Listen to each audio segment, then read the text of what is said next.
Assalomu alaykum qarindoshlar, yaxshimisizlar? Men Nurman. Bu qitimli leksiyada sizlar bilan qanday ahvolda shu jiddiy qutulish berish to'g'risida ba'zi mazmunlarni ham bahslanmoqchi.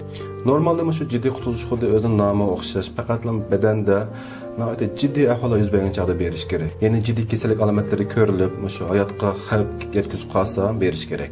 Ammo qanday ahvollar jiddiy hisob bo'ldi? Qaysi ahvollarda jiddiy qutulish berish lozim? Birinchisi shu ko'krak qismida og'riq bo'lgan chog'da, ya'ni xuddi bir narsa besib olgandek, tosh besib olgandek his qilsangiz, hem şu ağrık bilen sol müyürünüzde ağrık bolsa, hem uyuşma bolsa, ciddi qutulish berib baqish kerak. Chunki bu xil ahvolda shu yurakdagi qon tomirlar to'silib qolgan bo'lishi mumkin.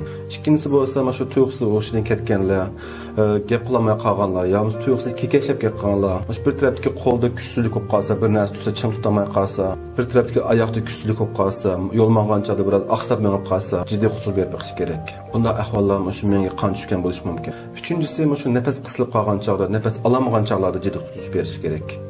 Bular odatda shu ziq kesili, o'pkada boshqa kasallik bo'lgan kishilar, yurak zaiflash kesili, yana shu psixikada masala bo'lganlar ba'zida nafas olmay qoldi. Bunda ahvolda shu qishida nafas ochadigan dori bo'lsa, ishlatgan bo'lsa, lekin kor qilmagan bo'lsa yoki qishi bir dori bo'lmagan bo'lsa, jiddiy qutulish berish kerak.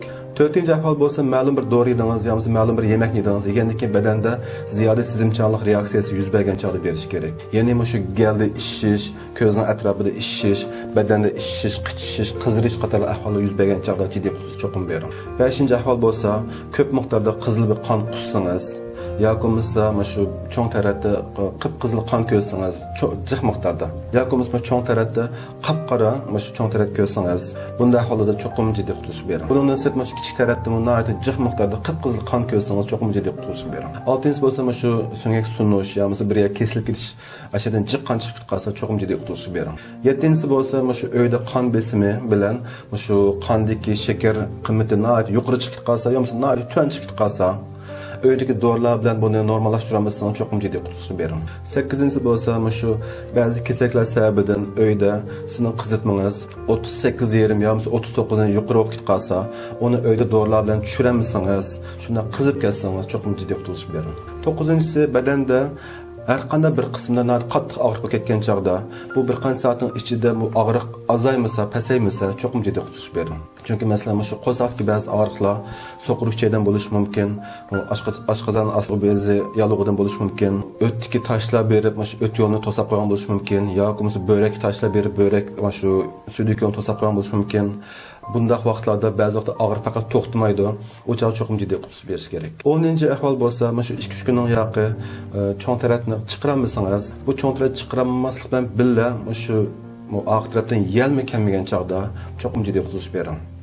U balki shu 3 yo'llara to'silib qolgan bo'lishi mumkin. 11-si shu kichik tarat qilg'isi bor, ammo kichik tarat faqat kamisa, lekin do'sini qismingizni shu qattiq o'kit qolgan chog'da, qattiq og'rib ketgan chog'da, undan sirt shu shu bir qancha soatning ichida qattiq og'riq bo'lib ketgan bo'lsa, ishib ketgan bo'lsa, qizirib ketgan bo'lsa, cho'qim jiddiy qutulish bering. 12-chi ahvol bo'lsa, shu homildor ayollar mayli qancha yaptida bo'lsin, agar jiq qon chiqib ketib qolsa, cho'qim jiddiy qutulish bering. Bundan sirt homildor ayollarniki normalda balları, qo'saqi bolasi harakat qildigan bo'lsa, ammo bir qancha soatning ichida agar faqat harakat qilmagan bo'lsa, cho'qim jiddiy qutulish bering.